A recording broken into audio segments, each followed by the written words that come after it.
Hey guys, how's everybody doing today? Hope you're doing well. This video I'm going to talk about veterinarian care. And I'm talking about veterinarian care in general, but it may just be in the area that I live in. And you're going to hear puppies in the background because they want to come out now. They've been in their crates for 2 hours. And they're fine because I need to finish this video. They were out for 2 hours, so they're in their crates for 2 hours, and they need to be in their crates because they're in the crates at nighttime for 6 hours, so they're fine. Anyway, I've had really bad experiences the last 4 or 5 weeks, and we're talking 3 different veterinarian offices. One happens to be an emergency office. So I haven't said this. Some people know on Facebook, but other people don't know that I had to put down my dog River. It was a week ago Friday. And German Shepherds are known for bloat. And it's usually after people, exercise them right after they eat or exercise them before they eat, and then they get this bloat. Well, that wasn't the case with River because I know that about dogs. And it was 4 hours after he ate. And let me tell you, when you go through what I had to go through, with a lot of people have to go through with bloat, it is the most awful experience ever. And I kind of thought when he first threw up and he didn't throw up anything and it was kind of just a little bit of water, I thought, that's weird because it's only been 4 hours. He should have thrown up his food. So then he kind of laid down, and then I kind of watched him for a little bit, and then he did it again and there was nothing. And then I finally realized that he was bloating out when he started foaming at the mouth. And at that point, it's kind of too late. So I called the place that I had taken him to the week before to try to figure out what was wrong with him, and they couldn't, they're a 24-hour vet, and they said nothing was wrong after they did the ultrasound and did a few things, and he never really bounced back after that. So having him bloat a week after I took him there, that was a horrible day. I had to put him to sleep. So I put him to sleep, and that's a really hard decision.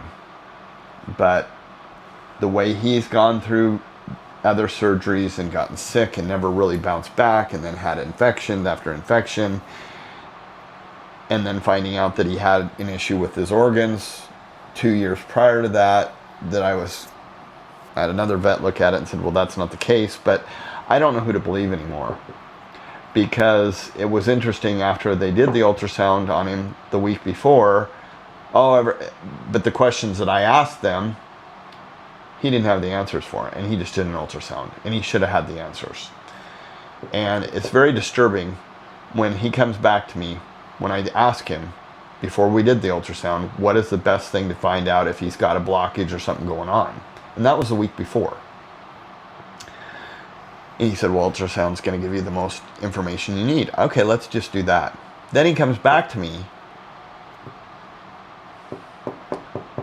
after they did the ultrasound. That was a week prior to him having bloat, to ask me if I wanted to do the rest of the testing. We didn't find out anything. You told me that the ultrasound would give us more information. He wanted to do x-rays. He wanted to do this. He wanted to do that. He wanted to do all this other stuff. And I specifically asked in the beginning, what is going to give us the most results? And I knew the answer. I knew it was going to be ultrasound. And I have a problem with that, because they wanted me to buy the whole package deal just to tell me that there's nothing wrong with the dog, and then not be able to answer the questions that I had 3 very questions that I know that are done on the ultrasound that they couldn't even answer me. He had to find out. And then when he came back, he was still trying to push the x-rays. People, you're doing an ultrasound that's going to give you more information than an x-ray will give you. And he wanted to do blood work. What is blood work going to tell us? He might have a possible blockage. And I think, honestly, they sedated him, and I think he could have possibly been bloating then. It just wasn't a full turn of his stomach to cause what happened a week later. And there's always an underlying issue when they don't bloat. If it's the type of thing that they bloat after the fact, and this is just my experience and what I've looked it up and talked about, people that have had this problem, they usually have an underlying issue when they bloat, not necessarily after 30 minutes of playing after they just ate or before they've eaten. They usually bloat right away. But this was like 4 hours after. And it was a very sad situation. I had to put the dog to sleep. I knew he was older, and I knew that he wouldn't survive the surgery, so why even put him through that? He's already suffering as it is, trying to breathe and trying to, throw stuff up, trying to get the twisting of the stomach to go back to normal, and it wasn't working, and it was a sad deal. But my whole point is what is going on with veterinarian care? It's almost like they just want to spend all your money and tell you that there's nothing wrong. And what was interesting is he had to go back and talk to the person that actually read the ultrasound about the 3 key questions that I had. And they were 3 different questions about organs in the dog. And he couldn't answer it because he thought he was going to come back to me and sell me more stuff that was on the list. What I told him, I looked right at him and I said, what are x-rays going to tell us? If the ultrasound didn't tell us anything that's going on, what are x-rays? And you know what? The man couldn't answer the question. He couldn't answer the question what x-rays were going to do, what blood work's going to do. He said, well, he might be diabetic. I go, I've had many German Shepherds. Never one has been diabetic. That was his reaction. So what's diabetic going to have? The fact of the matter is, when you can't even answer if his gallbladder was full of sludge causing this issue with him throwing up because the bile was not being distributed into the intestine to actually break down the food the way it's supposed to. He couldn't even answer that question. How the gallbladder. Then all of a sudden when I get the report, it's states on there. But he couldn't answer that question. He couldn't answer 2 more questions that are very vital to the problems that he was having. And I think what it was is he thought I was going to buy the rest of the stuff. So we were just going to piece it together. And I had already been there for 3 hours. And then when they didn't find anything wrong with the ultrasound, everything looked normal. Like, what's x-rays going to do? They're not. And the guy, he couldn't answer that question. So I want to know what's going on, because this is a 3rd bad experience I've had at a veterinarian office where they've lied about a temperament of a dog that I took in for a client of mine. Lied to it. And it was just a good thing that I took a video with my meta glasses to show that the dog did not act the way they said it acted. And I actually did some things to protect the dog. And if you're going to lie about it, why are you in veterinarian care? It just seems like it's not about the animal anymore. It's about their pocketbook and how much money they can make off somebody. And what was interesting about the 24-hour vet, when I took him in before for the problem of him throwing up and having diarrhea, what was interesting about that is they were saying, oh, he's such a great dog. Working my emotions, trying to get my emotions to where I was, I love my dogs, but I'm not going to put him through more torture when I know how this dog reacts to these different tests, because I've had them done before and there's never been anything wrong with them. Just taking my money and, oh, he's such a great dog. My dog is sick, so of course he's going to be a good dog. He's going to be out of it. And then when you put him under light sedation to do the ultrasound, he's going to be worse.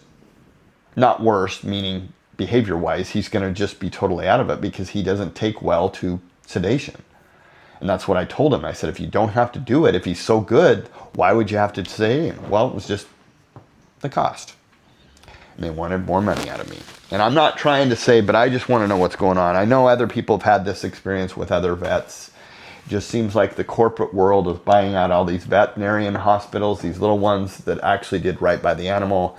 And now they're controlled by their bottom line, and they have to have a certain amount of money out of each client in order to survive and to make the paycheck. And I think they get bonuses when they reach a certain point. And I'm over this. I'm over this. If I have to drive 30 miles to go get my dogs looked at for the, I've always been an advocate for my dogs, but I'm even more of an advocate because it seems like, the last vet I took, that was a week before I took River in.